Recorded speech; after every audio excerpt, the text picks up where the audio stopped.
All right, welcome. It's been a crazy couple months. I'm moving. We've had people coming from out of town. We're moving in about a month. We submitted an application to a new place, so there's still more fun stuff to come.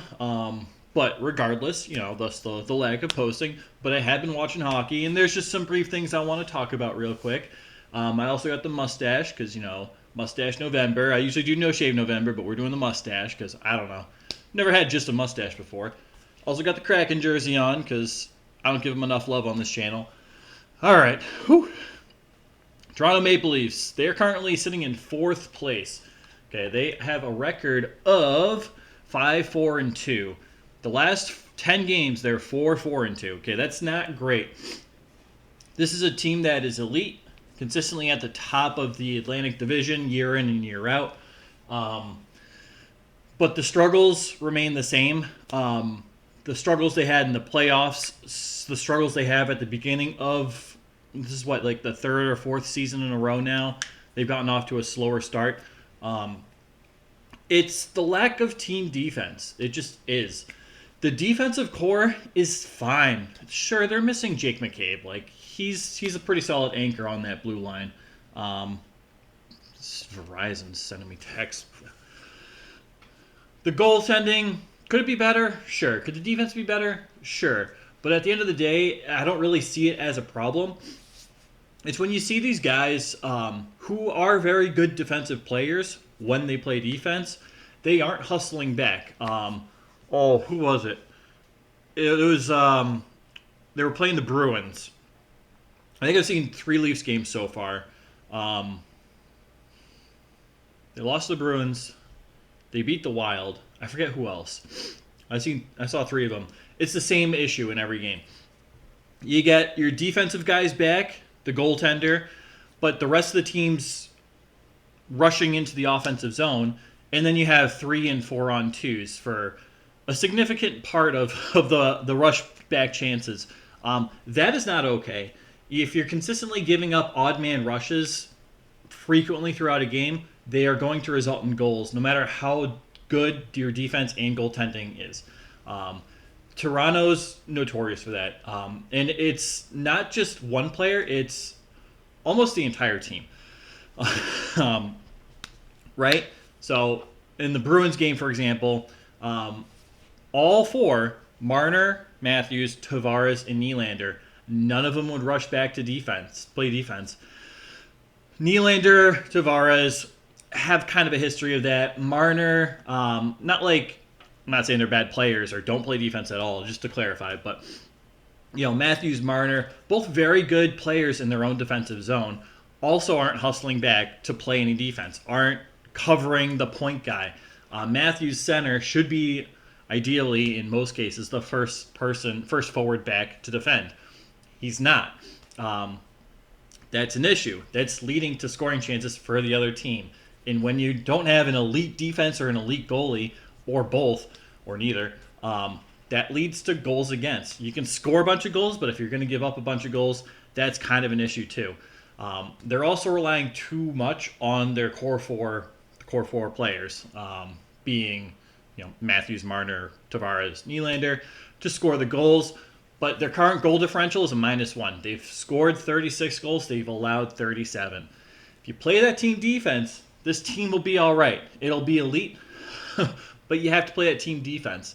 And you have to expect that from your entire team. This has been an ongoing issue with the Leafs for years. And it's like they focus too much on team defense, and then they're not scoring goals, or they're focusing too much on offense, and then they're not defending. You got to find that balance, and you got to find that balance before the playoffs start. They're scoring a lot of goals in the regular season. Defense is always questioned in the regular season. Goaltending, always questioned. Then we get to the playoffs, and you have to defend more as a forward. You have to play more of a 200-foot game, but you don't know what that balance is. So you end up not scoring goals because you're focusing too much on defending. Downfall of the Leafs. Honestly, I'm good with the Leafs coming in last place every year. I'm a Bruins fan at heart. I don't care for the Leafs or care for any of their success. I respect the fans to an extent. There are a bunch of good fans over there. But like they need a coaching change. They need something. Something needs to change, and I think it starts with the coach. The GM's changed, right? Dubas is in Pittsburgh now. You have Tree living there. I'll save those thoughts for later.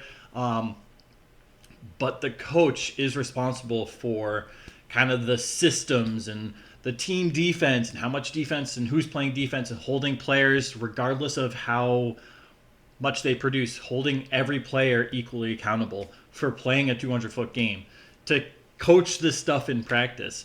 Sheldon Keefe, pretty solid coach. I don't care for the guy, but in general, a pretty solid coach, right? He deploys the right people at the right time. But at the end of the day, you have to look at the bigger picture. You have to look at what isn't working, and you have to look at how to fix that. And if you can't fix it, then it's leading to the downfall of the organization, not the organization, just the team or the season or a game. You got to figure out a solution to that. So Leafs, frustrating. I get why Leaf fans are frustrated because there's a lot of talent on this team. They should be at the very least first or second place in this division. Second place is the Detroit Red Wings, which have a 7-4-1 record. The Leafs are better. They should have a better record than that. They should be, they're a very good team. They're just not playing like it. They're not playing a team game or a full 200-foot game. And that's not what you want to see if you want a Stanley Cup. Next up, that was a little rant. That was probably the longest rant. Next up, Sabres Senators. It's the same thing I keep talking about for years, is they're not playing team defense. It's a nice segue from the Leafs. But the forwards are there to score, and they have great offensive players. Both teams have pretty solid defensive players. Goaltending, right? Not great, but it is what it is. It could be worse. It could definitely be worse, especially in Buffalo's case. At least you have options and you have goalies that are stepping up. But the team defense, again, if you're going to give up odd man rushes, however many times throughout a game, you're going to lose. Every broadcast I watch, every pregame for the opposing team playing the Sabres, for example, always talks about you don't want to be in a track meet with this team, because if they have a lot of speed and they're racing up the ice to score, and then you're racing back to score, right? So, it's just the same thing. If play more of a 200-foot game, it doesn't have to be all five of your forwards. We see the Bruins do it without Pastrnak, at least last year. This year, he's been a little better with that. But in general, right? It's a 200-foot game. The goal is you can win by scoring a bunch of goals, but you also have to keep the puck out of your net in case you don't score a bunch of goals, in case the goaltender you're playing is hot or the defense is punishing, or the team is playing team defense and you can't penetrate to the net. So team defense is key. The Hurricanes and the Penguins on the other side of the spectrum, I have questions about their defense. The Penguins, again, we talked about this preseason with Erik Karlsson and Letang and kind of their defensive structure. We kind of knew this was going to happen, but the Penguins have forwards that come back and play defense and play tight defense, and it works out, and that's fine. But the defensive players for both these teams need to be better. The Hurricanes, one of the best defending teams all of last year. There's no doubt. There's no doubt both these teams, again, want a little more help from them with goaltending. But honestly, they haven't been terrible. There's been a few soft goals here and there from both Jari and whoever's in net for Carolina. Ranta or Anderson. Kachekov, he's played a few games. He was sent back down. Excuse me. But the Canes experiment with having a defensive defenseman, offensive defenseman on all three of those lines. It's not really working out too well. You need a defensive shutdown line you can throw on the ice. To go against the opposing team's top scoring line. It's how that works. We see other teams with two defensive defensemen on lines that are able to sustain the pressure from the other team, to play solid defensive, good defense. You're not getting that from either of these teams. They're very offensive-focused defenses, and that will lead to more goals against because your defense isn't being as responsible. So that's just a little caveat there. I think both teams will be fine at the end of the day. I don't think the Penguins are as bad as their record. What is their record? It's not good. Well, 4-6. It could be worse. But they're also in last place in their division. Like the Blue Jackets are ahead of them in 7th place. The Flyers 6th, Capitals 5th, and the Penguins are in last. Hurricanes are in 3rd, but they've given up also a number of goals. Both teams have given up a good amount of goals. Where are the Penguins? So we'll see. Next up, because we're cutting time now. The Ducks, they're 7-4. They're on a 6-game winning streak. Honestly, I don't hate it. Personally, I am not a Zegras fan. I don't really care for him. I'm really nervous of the prospect that he could potentially get traded to be a Boston Bruin, be a first or second line center. As a Bruins fan, I don't want that to happen because I don't really like Zegras. But anyway, that's besides the point. The rest of the team is producing. Do I think some of these players are scoring at an unrealistic pace? Yes. Most notably, Frank Vatrano. Great player. I love Frank Vatrano. Great player. Small player. Can be really gritty, getting players' faces. It doesn't get pushed around. It's got a nice shot. Always has. I don't see him sustaining this pace throughout the year. I'd love to see it. He's a great guy. I always root for Frank Vatrano. He's no matter where he is. He's a good dude. But anyway, you got guys like McTavish. McTavish is looking like the stud he is, or he was expected to become. You have Leo Carlsson playing at an exceptionally high level, coming in as 18. He has that experience playing in the SHL against men as a 17-year-old. So his transition should be a little smoother than somebody like Bedard playing against teenagers. But nonetheless, Leo Carlsson holding his own right now, really earning that number 2 draft pick spot. I'm not comparing Bedard and Leo Carlsson, just saying their experience is very different. Leo Carlsson, kid's for real. Kid's good. I like him. He's kind of funny, too. He's got a little sense of humor, so it's a good dude. But honestly, if the young kids keep producing and the defense plays defense, this is sustainable. I don't think it's going to be sustainable for the rest of the season, but this is really encouraging for those Ducks fans that there's finally some winning coming to fruition, that these young kids are starting to produce. And hey, if Zegras has a really down year and a mediocre next year, and is he's a 2-year contract. He might be a 3-year contract. We're not going to worry about that, but it could really help the cap situation in the future if Zegras blossoms and has a down year or two. So just a little caveat there. Oilers, though, defense is atrocious. The goaltending definitely hasn't been good. It's definitely been bad. So it's not entirely on the defense, but the defense has been brutal. And I think you're getting more team. It's funny to say that you're getting more team defense out of the Oilers than you are other teams like the Sabres and the Leafs. Top 2 lines at the very least. You're still not getting great team defense, but the defense and goaltending has been pretty awful. So you can't really blame the forwards for not playing defense all that much. You got defensemen consistently out of position. You have goaltenders letting in soft goals in both Campbell and Stuart Skinner.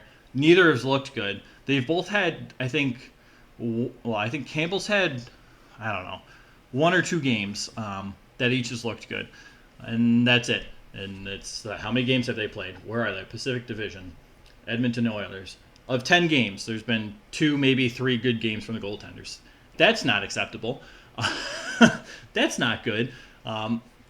They need to address this in some way, shape, or form. I don't know what you do. You go out, you get Ekholm. You really get all these building blocks. You find, you have this rookie goaltender who comes in and outplays the savior goaltender of your franchise in Jack Campbell that you sign a long-term expensive contract to. That doesn't pan out. And I'm not saying it's all on the defense or the goaltending. It's definitely both. They need to figure that out ASAP. They're 2-7-1. 2-7-1. I picked them to win the Stanley Cup this year.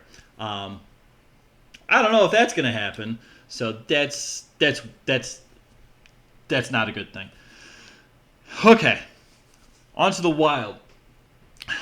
The Wild, and these are just kind of observations I've made. I guess before I talk about the Wild, I make it a point to watch every single NHL team throughout the season. I'll watch each team a minimum of five times, a minimum of 5 times. I watch the Boston Bruins and the Minnesota Wild. I watch every single game because they're in different conferences, right? The East-West. So they play each team in their conference a minimum of 3 times, right? And then you're playing 2 from the other conference, twice from the other conference. The Wild they're in Central Time, so they're an hour later than Eastern Time where I am. So I'm not like starting games at 10 o'clock and finishing them at like 1 o'clock or 1:30 if they go into overtime or whatever, and having to work the next morning at like 5 or 6 a.m. Like I can't do that. But they aren't the only teams I watch. Just to clarify, like Seattle the last 2 years, I think I've watched, 40 or 50 games of Seattle last year. So I make it a point to watch the other teams. I really wanted to watch the Leafs Lightning game tonight. While the Bruins are on, I could watch. I usually watch up to 2 games at once. Any more than that, and I lose track of who's playing what and who's playing team defense and who's actually defending and who's just scoring points, and you get a little lost. At least I get a little lost in what's actually going on if I watch too many teams. 2, I'll watch one and I'll listen to the other if there's a good play-by-play announcer. Jack Edwards, usually very good play-by-play. You can listen to him and understand where the puck is at all the time. That's the Bruins broadcaster. This year, not so great. We're I don't know. Hopefully he goes back to old Jack Edwards from like even last year. His play-by-play was great. But anyway, Wild. Because I watch every Wild and Bruins game. Doesn't mean I'm a Bruins fan first, so don't go on this weird thing. But defense by offense, we see teams do this. We see it. Most notably, the best team at defending by playing offense is the Colorado Avalanche. They keep the puck out of their own defensive zone because they hold on to the puck in the offensive zone, right? So they don't have to defend. And it's very effective and it works. In the few chances the other team gets, you play tight defense and you keep the shots to the perimeter. It makes the goalie and defense's lives a lot easier. Even any type of having the puck in the offensive zone is a form of defense. So that's kind of where the whole offensive defenseman argument comes in. Zarek Carlson played defense, not in his own zone, but he plays defense by carrying the puck into the offensive zone, cycling it around, getting a shot on net. Keeping the puck out of his own defensive zone is a form of defense. So, but if you don't have any offense, there's a lot of pressure on your defensive system and your goaltender. You're going to let pucks in the net. It's going to happen. Sustained pressure in your own defensive zone leads to goals. It just is what it is. We see it with every team, right? It's one of those things. And this season, I don't think the defense. So the Wild across the board haven't been good. We're excluding the last Rangers game where they won. It was great. I could do a whole video on that, but that's a whole different discussion, and we'll see if that carries forward. But across the board before the Rangers game, the goaltending wasn't good, the defense wasn't good, the offense wasn't good. There was no positive aspect to their game.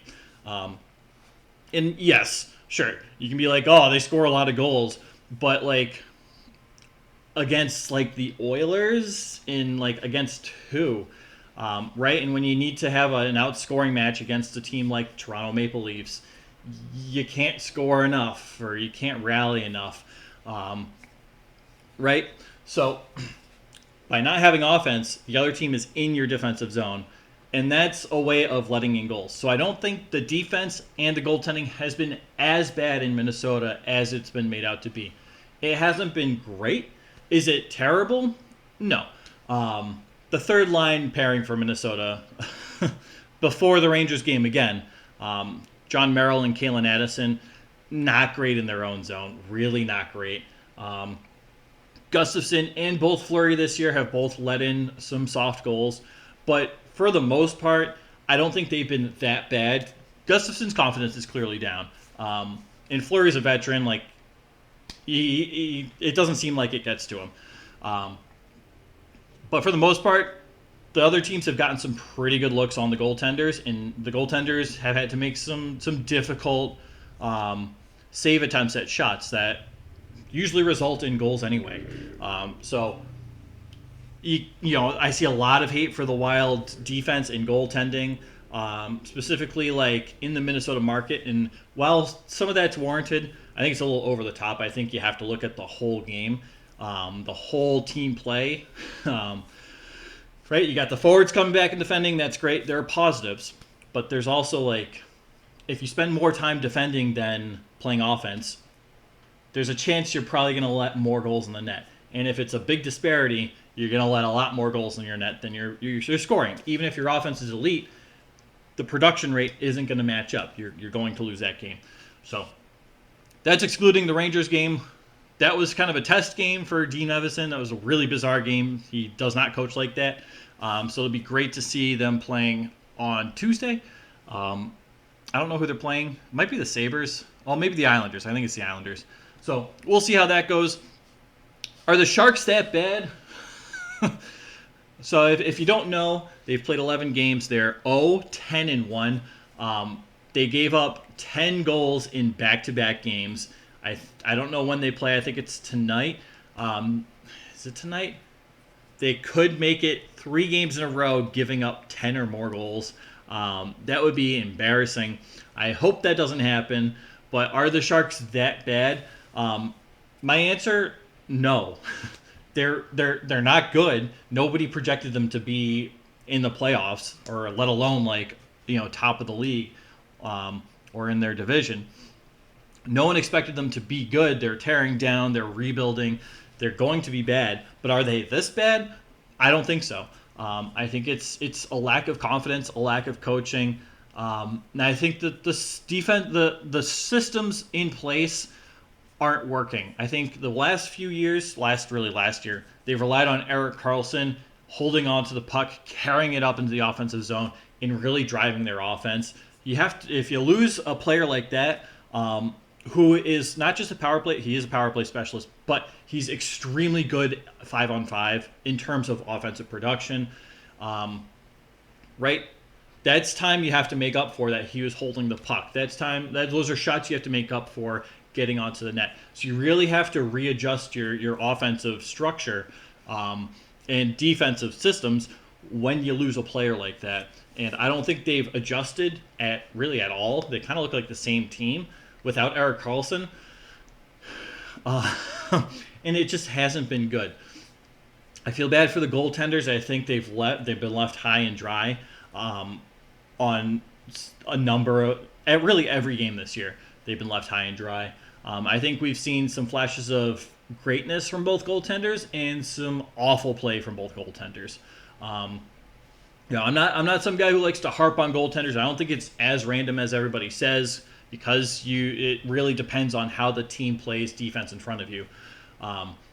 Any goalie in the NHL is going to typically should make a save on a slap shot from the blue line with a wide open look. Like, that's just a guarantee, right? You go down to college or juniors or even like the AHL. That's not a guarantee. Those pucks will slip into the net, not at the NHL level.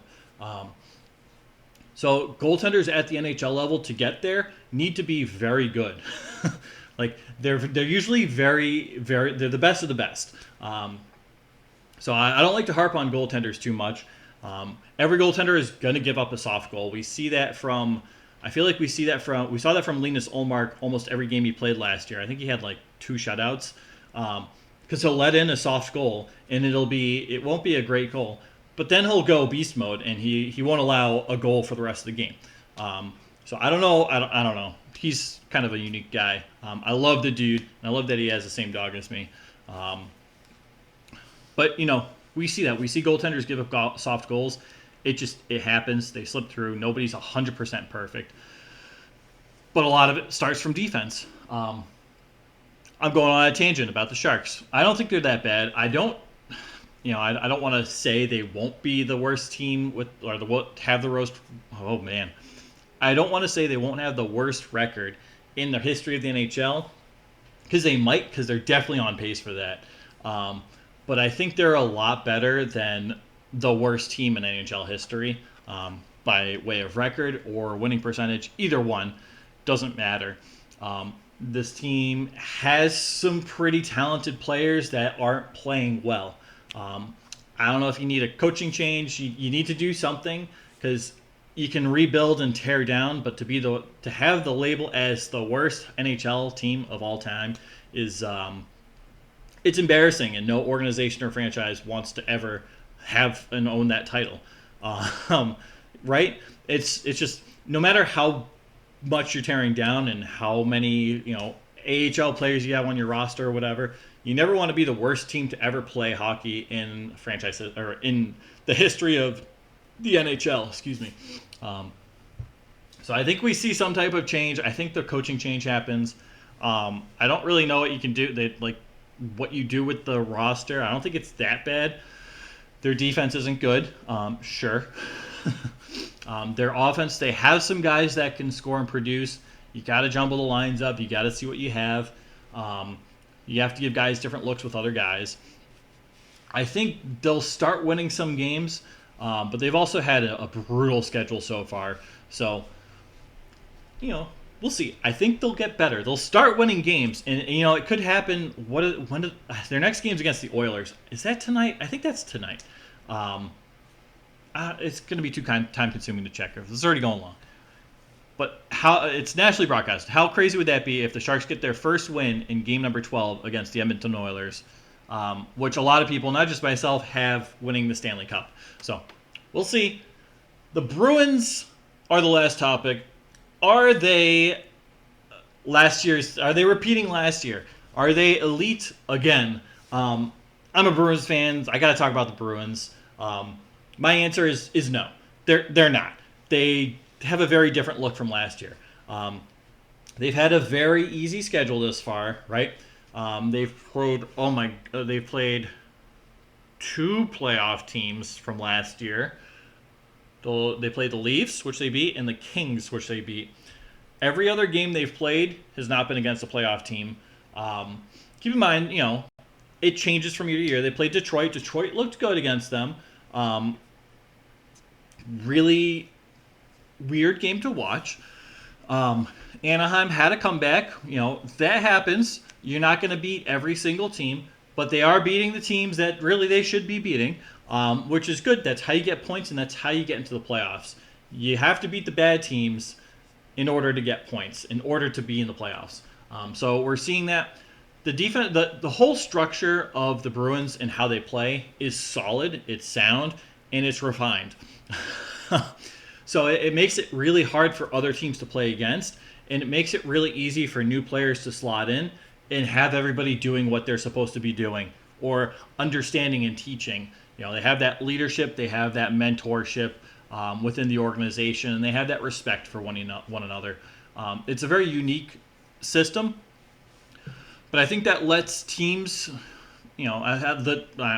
this team appear better than they might be.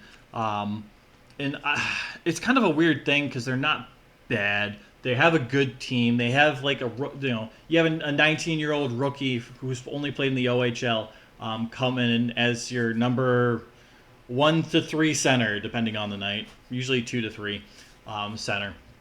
Right, leading rookies in points. He's second in rookie goals, I think. Unless Bedard scored last night, then he could be third. Doesn't matter. Still impressive. Right. But you have those systems. You have that tight defense. Everybody knows their assignment and executes it. Nobody's going crazy and doing crazy things. Like you're on a line with Pastrnak, he's going to go up, shoot, and be in the offensive zone. Whether he's forechecking or not, it doesn't matter. He's going to be the last guy to defend. So as another forward, you need to make defending more of a priority. And they do that, and they execute that, which is great. But purely based on talent, I have questions about their offense, really. I think their defense is fine. Their third line pairing last not last night, the night before last night. Was that Saturday? Friday? I don't know. Whenever they played last. The pairing of Ian Mitchell and Wotherspoon, it wasn't great. Neither of them were great. Like most teams, they wouldn't. That's an instant call back down to the AHL. But because they were in the system, because they knew their assignments and had to execute just their assignments, they didn't look out of place. They didn't look terrible. But they're clearly not. They're not Charlie McAvoy. They're not. They're not top 4 defensive players. So questions remain. We'll see. The Bruins' schedule is about to ramp up and get a lot harder. So again, we'll see. Some of the losses will start coming. No team's going to be perfect. I don't know. I think they're playing better than I expected them this year. But the talent's really taken a step back from last year, and you can see it in their style of play. They're more defensive focused. They're more focused on, I don't want to say grinding, because grinding from, I don't know, even 5-10 years ago is very different from grinding today. And you still get kind of some of those old school grinder lines like the Minnesota Wild with the Rangers, the Foligno, Eriksson Ek, and Patrick Maroon line. They were grinding hard. Right.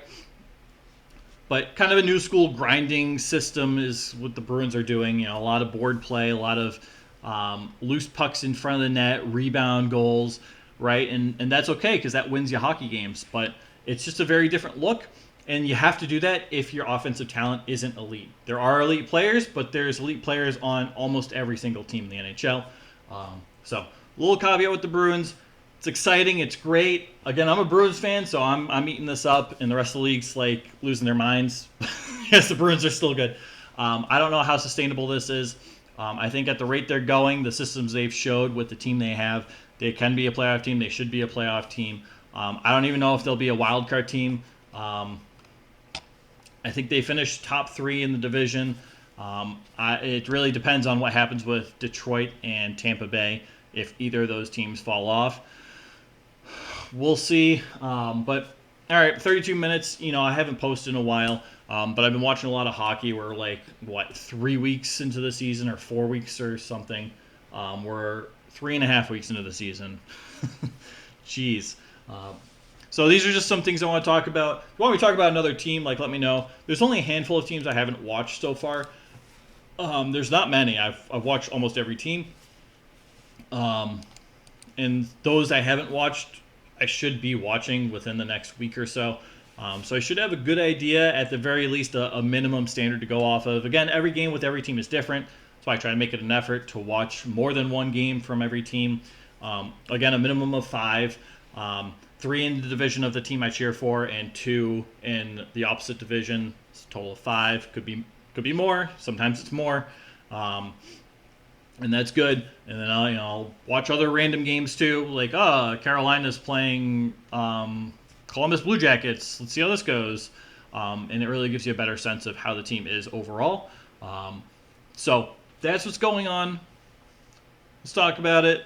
I don't know, 33 minutes. I'm kind of just ranting. Got a lot of stuff I wanted to get off of my chest. I've been haven't really had time to do this, but here you go. Let me know what you think. If you watched it to this point, dude, I appreciate you. You're the real MVP. Thank you. And take care, all right?